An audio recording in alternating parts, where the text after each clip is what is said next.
Hello everyone, welcome to my channel or back to my channel. This intro is going to be really quick because this is part 2 of the study abroad pre-departure whole saga. I look different in the narration clips because I'm filming this a lot later because I realized the videos were going to be too long. In this part, we're going to be seeing a little bit more of like the organizational and necessity buying stuff. We're going to be ordering our money, we're going to be getting vaccinated, we're going to be a big shift from going in person to Oxford Brookes to studying abroad online. And yeah, you're going to get to see all of those emotions live as they happen. So I hope you enjoy this video. So for the sake of like transparency and really putting you in my headspace at this time, around June 15th was the deadline for U of C telling us whether or not we'd be going in person on these exchanges. And on June 11th was my 21st birthday, and on June 6th my grandmother sadly passed away. So this clip is filmed on June 9th, and all of that stuff is kind of playing on me and weighing heavy, obviously. So that's kind of why I look a little disheveled in these next clips. But again, I just wanted to share that because there was a lot of stuff that was uncertain when we were planning this trip, and I cannot reiterate enough how important it is to really get comfortable with uncertainty and things that you can't control, and letting go of the stress associated with trying to control things that are just way too far out of reach. I think that's all I wanted to add to this clip. Okay, so we've had a pretty crazy few days. There's a lot of family stuff going on. That's why my room looks a little messy. We got some crackers here as a snack and my teddy bear's in bed, but I just got a letter in the mail, and I think it is my credit card. Okay, so I'm gonna open it. I already tore the back off because I was excited and then forgot that I had to vlog it. So we're vlogging it. This is what's inside. This is my Brim card, I think. So, oh, I was right.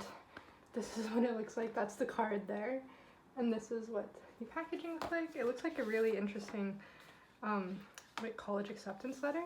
So there's this little package on the side here. I'm gonna open it up. Oh, and it's so cute. Look, this is what was inside. A little sticker. I'm gonna probably put this on my laptop, honestly. And then the same information packages as usual. Okay, so I became eligible for my vaccine back in April. So I got my first vaccine back then, and then it was a little while before we were eligible again. So now this is kind of the end of June. You'll see the date on the screen, and my dad and I are heading out to get our vaccines, like I'm going to be saying in this clip. Okay, today's a very exciting day because we're going to get our second COVID shot. So we have our paperwork, and I'm gonna go get Pfizer, and he's gonna go get AstraZeneca.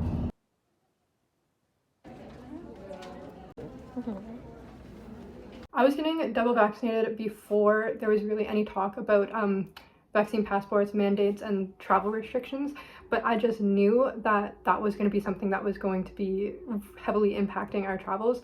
So we really wanted to get vaccinated as soon as we possibly could in order to get back out there and travel, and I'm so thankful that we did. This whole experience was a little stressful, not because I didn't have any faith in the vaccine, but because I was just so worried that I wasn't going to be able to get my hands on one before we left. And I definitely was the first in line as soon as I was eligible, and we didn't run into any issues. Carson was not in the same boat as I was. He was just kind of meandering through the whole process, and he got vaccinated just as fast as I did. So that was kind of where my head was at. Okay, so I just got a package from Ken. They sent it the wrong name, but it's my address and my first name. So anyways, I'm gonna open it. Oh, look, it's a little welcome package. Very exciting. Okay, big update. Again, if you want to see more insight into the study abroad process, I will link that video up here or here. I don't know which side. But on June 17th, the U of C put out a statement saying that they were not going to send us in person on our study abroad. They also said that Oxford Brookes was not taking online students. So at this point, my heart was shattered. I thought that I wasn't going to be able to study abroad. This was the second time that things had kind of gotten postponed, and I was really looking for any solution. So I quickly got on the phone with my advisor, and we put in a last-minute application to the University of Kent, which is where I did end up going. So in this next clip, you're going to see my welcome package. I had just gotten accepted, and they sent over this really nice package for the students who were going to be studying remotely, and it was like glasses that you could look through and like see the campus. You'll see what I'm talking about. But that's kind of the bigger update. Again, check out that study abroad video if you want to hear the whole process in more detail. Angle. I'm also going to get a new phone sometime this week, so the quality and the volume will be fixed. Here's, we're gonna open it. I started opening it but decided to stop halfway through. So it's this cute little package. I think you have to tear this little flap in the back. I have a question. Okay, opens up like that. Congratulations, we can't wait for you to join us. As we're not quite back to normal yet, we thought we'd bring a little bit of Kent to you so you can picture yourself on campus and see how it'd feel to be here. Your campus will be as much a part of your new life as the friends you'll make, so here's the chance to get to know Canterbury and Medway a little better. You'll have loads of opportunities to make the most out of your time here and create some amazing memories. And of course, as soon as it's possible, you can come for a visit. So you want to scan this QR code and then hit play and tap on the little glasses icon, pop your phone into the glasses and enjoy. So I'm gonna figure out what they mean by that. So it looks like this kind of folds out and it's this cool little like camera icon. That's what it's gonna look like. Can you see that? No? Oh, there. But like I said, my phone camera doesn't work, so I'm gonna bring it to my boyfriend's house. I'm on the way right now and we're gonna do it together there with his phone. So it looks really cool. There's like glasses here. You can see the lens there. Very exciting. So I'm here with Carson now because my phone camera is not very good. So I waited to do it with his phone. So we have it going on his phone. And Carson's pulling up the nice little box that we ripped off of here. So we're gonna do the little VR and I'll show you how it is.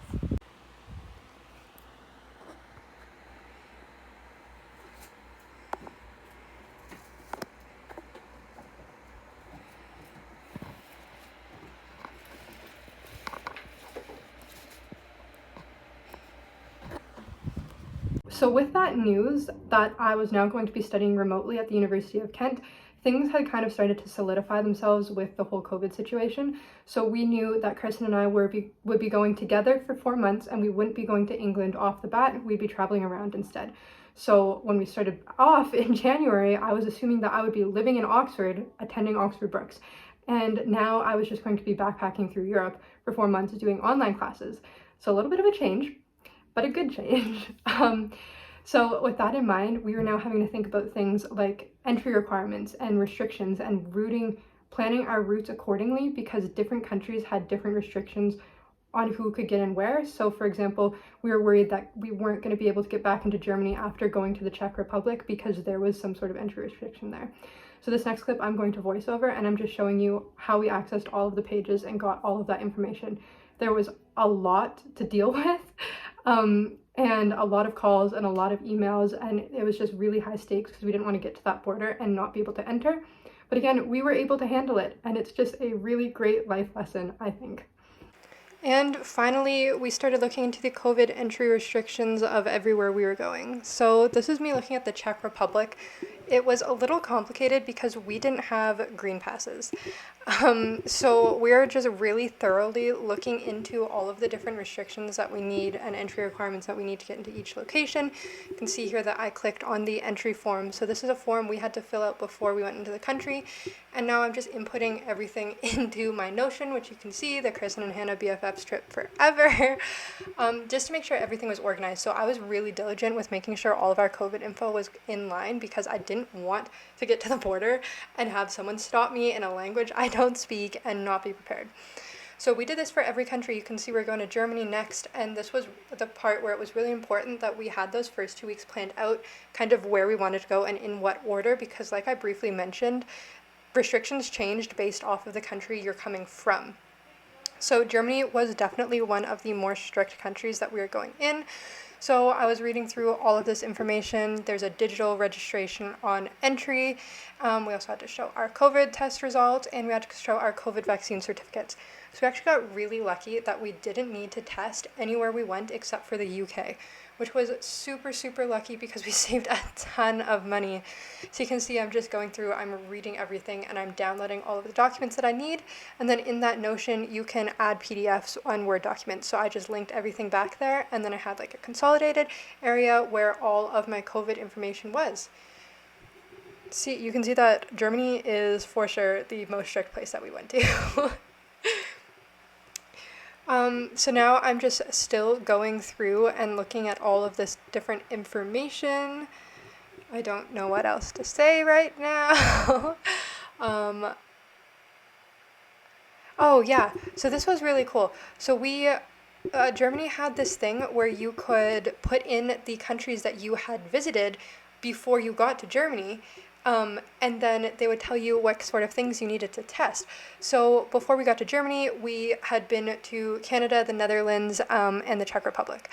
So we inputted all that information, and then it's going to tell us exactly what we need to do in terms of testing. So as you can see, we did not visit a risk area at this time, so there wasn't anything additional that we had to do.